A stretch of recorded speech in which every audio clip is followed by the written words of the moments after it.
What's up? Welcome to Tales Tomorrow. I am Morrow, your storyteller for today, and with me I have some more RPG horror stories. It is 7 in the morning. Actually, now it's 8 in the morning. I kind of took some time setting up and everything. But anyway, I'm waking up so early in the morning to do some RPG. We got horror stories with you and me. I don't know. That sounds like a bit that I could probably go into. I don't know. It sounded kind of good. I don't know. Maybe we'll make a silly intro at some point. But for now, let's get some RPG horror stories for today. We got no time for silly intros. Nah, I'ma stay. A few years ago, a seed opened up in a campaign I was playing in. We put it up in LFP post, evaluated some candidates, and picked this one who seemed like the best fit.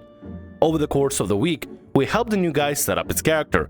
Wanted to play a paladin of the same god that our cleric followed, which seemed great to us as it gave him the immediate in with the party. At this point in the game, the party just touched down in a settlement we were using as our base before heading out over the next leg of our adventure, so it was a good time to bring a new character into the party too. In short, everything seemed to be going well with this new guy's onboarding. When the day of the session came, we started off with some out-of-character welcoming, introductions, etc. Then began the session proper. This started with the cleric meeting the paladin, then introducing him to the rest of the party. After introductions, everyone seemed ready for glory, so we all piled into our ship to sail off towards the next stop. Everyone except the new paladin, that is. He decided that he wanted to stay in town to see what his god wanted him to do.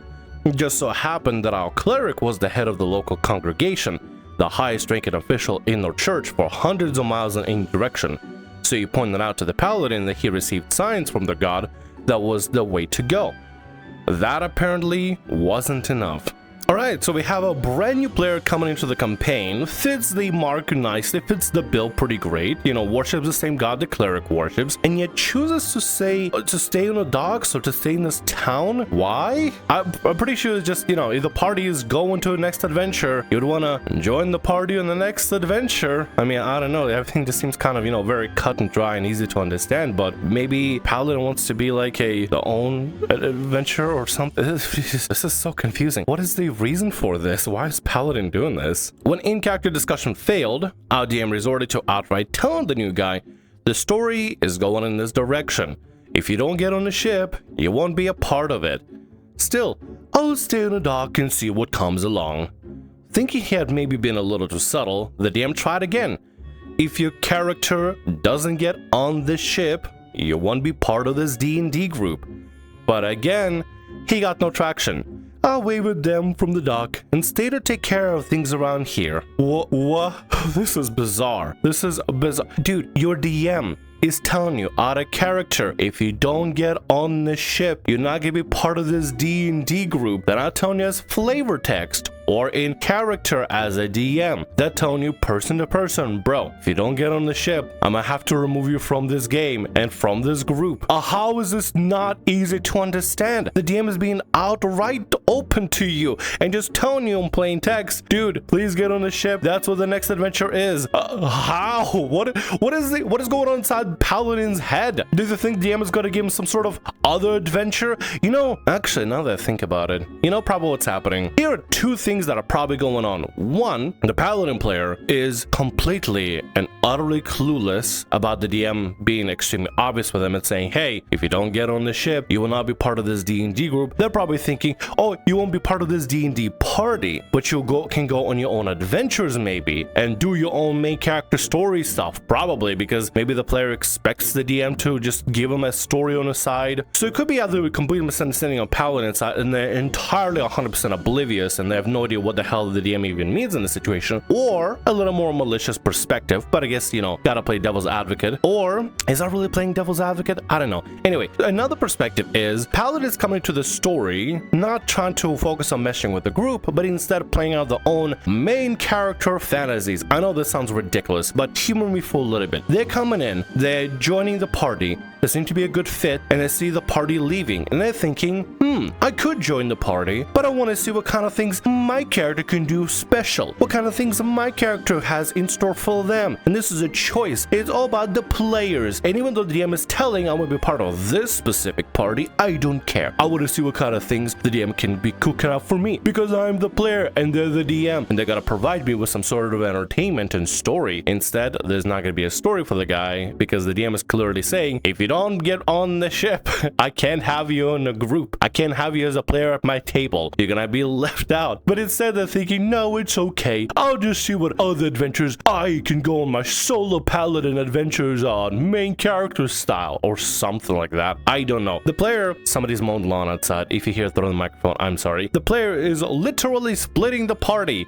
by splitting themselves from the party, which is stupid. If your DM is telling you outright, out of character, that this is gonna happen, like, hey, if you don't join in, I can't have you in the game, and you won't be part of this D&D group and this D&D session, I think they're trying to give you a hint, a very obvious hint. But clearly, this player is either not getting it or outright ignoring it. We said our goodbyes, the DM booted him from the Discord, and we never heard from him again. To this day, I still have no idea what his motivation was.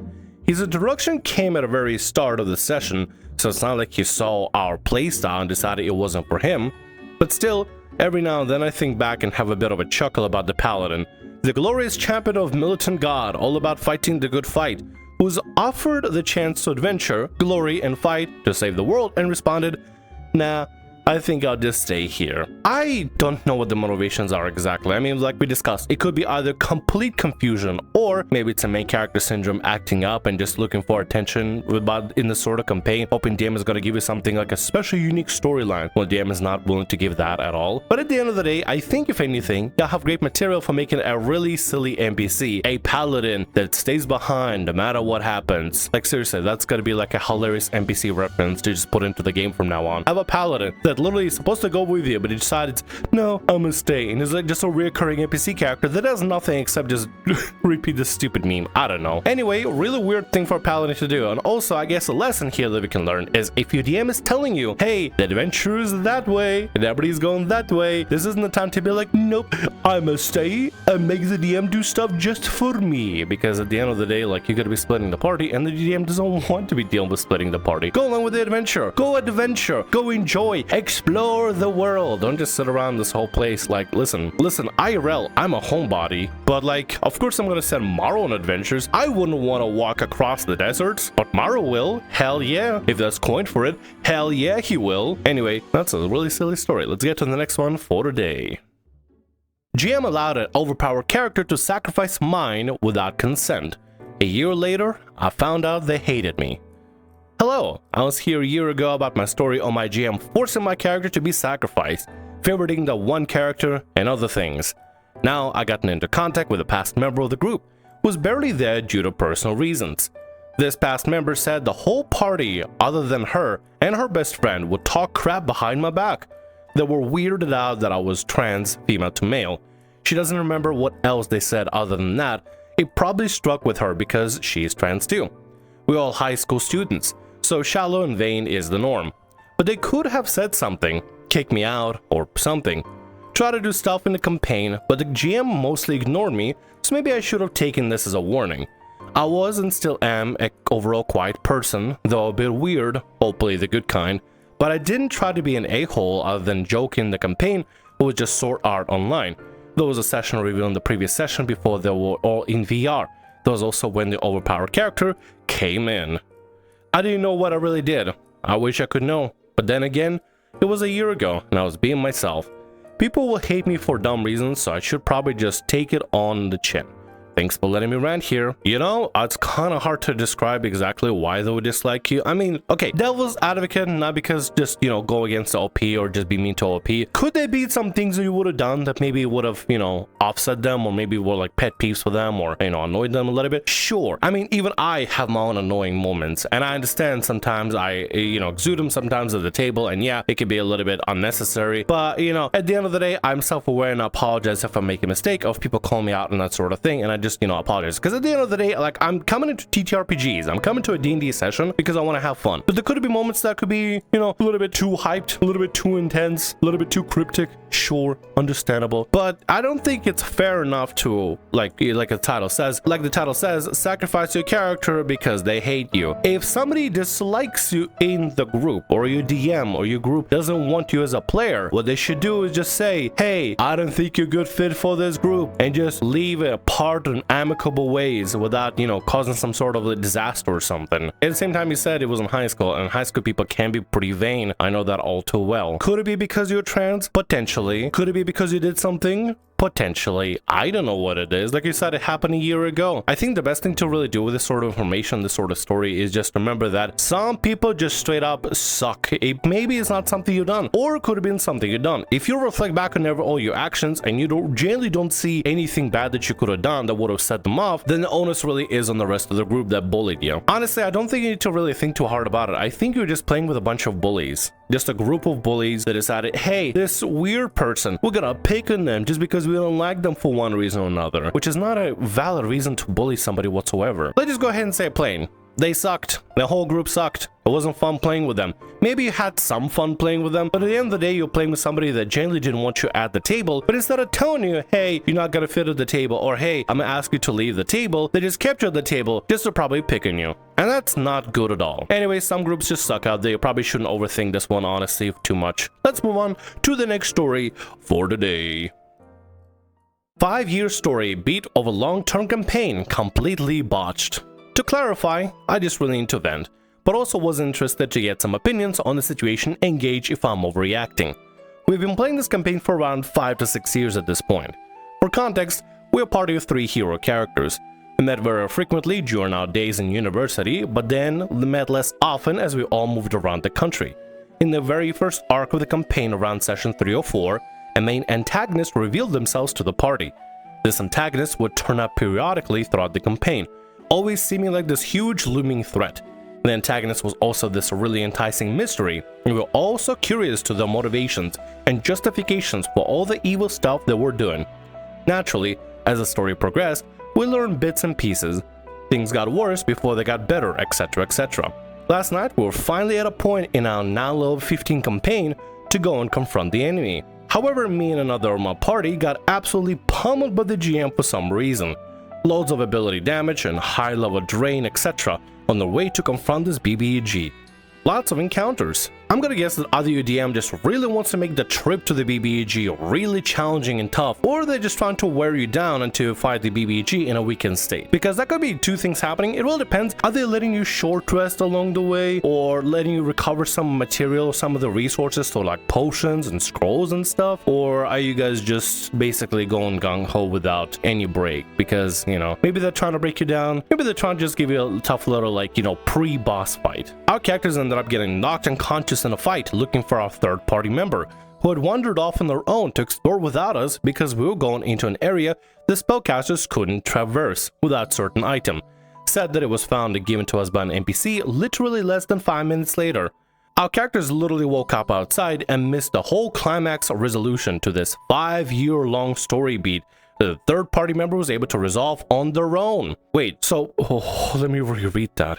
Basically, what you're telling me is 2 of you out of the 3-player party, 2 of you were basically knocked unconscious and had to just basically be unconscious for the entire confrontation, while only 1 of you did the confrontation. Were you able to even spectate the whole thing or participate in any way? What? I'm just so disappointed the story turned out this way, and I feel so dissatisfied with my character position now. They had so much invested in a particular story, and I really cared about the outcome of this one, and it feels like it's really been thrown back in my face.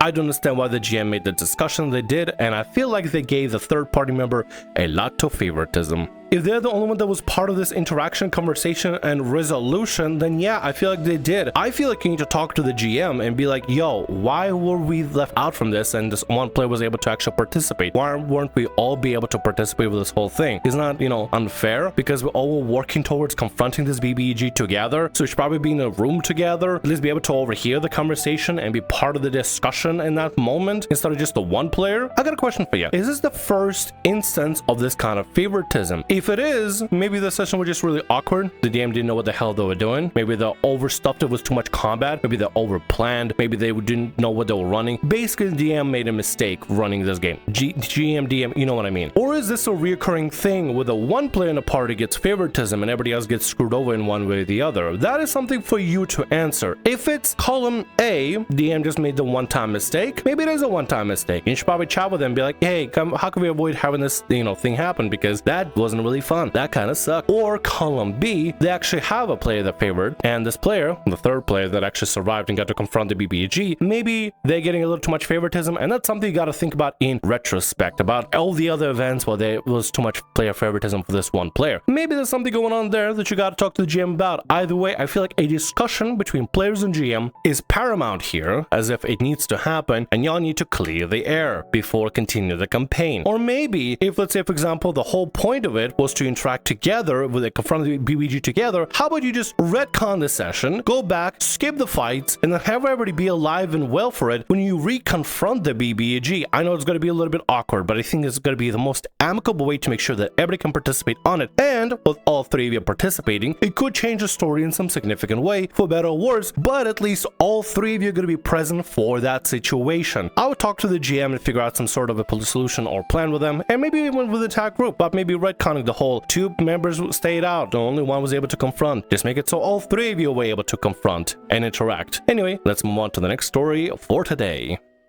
Sometimes the dice rolls should be real, actually. My university does a weekly D&D game, so I like to go and either play or sometimes help DM. Each week the DMs run a one-shot, either homebrew or for a module. On this particular day, I decided to play with one of the more experienced DMs at the club. Suffice to say, this is the single most uncomfortable game I've played so far. The first red flag from this one shot was the fact that the villain we had to interact with the entire time was a succubus, which was incredibly uncomfortable given that none of us had given the okay for sexual themes before the game started, and made worse by the fact that we didn't actually know each other at all. I'ma stop you right here, champ. Not all succubi. Is that a thing? Hashtag not all succubi. Just because it's a succubus, and just because it does have, I understand succubus have that charm, doesn't mean the game can be like, non-completely sexual. Like, yeah, she'll probably wear a hot outfit and probably look real pretty, probably be kind of charming, maybe a little bit of tricksy, as most succubi would be. But at the end of the day, I feel like you can have a perfectly normal session without making it overly sexual with a succubus. I mean, listen, just because you're entering into a dungeon full of whips and chains and BDSM gear doesn't mean you're gonna have some sort of a sexual encounter with a succubus. I'm joking. Kinda, maybe. Like, at the end of the day, I feel like you can totally have an encounter with a succubus that doesn't go all overly sexual. Maybe a little bit on the seductive, sensually explicit side of things, just a little bit of like tasteful sexuality here and there, but not to the point where you turn the entire game into a D&D sex dungeon. Anyway, let's continue. Totally not biased about succubi or anything. No, totally not. Despite these troubles, the game still wasn't that bad until we got to the final fight, about an hour and a half into the game. It is worth noting that before the game started, I offered the DM my DM screen, and they said they didn't want to use it. We were level 7. Number 1. Boss had permanent immunity to non-magical bludgeoning, piercing, and slashing, so the only ones who could literally do anything at all were me, a sorcerer, and the warlock, because everybody else at the table was playing a martial.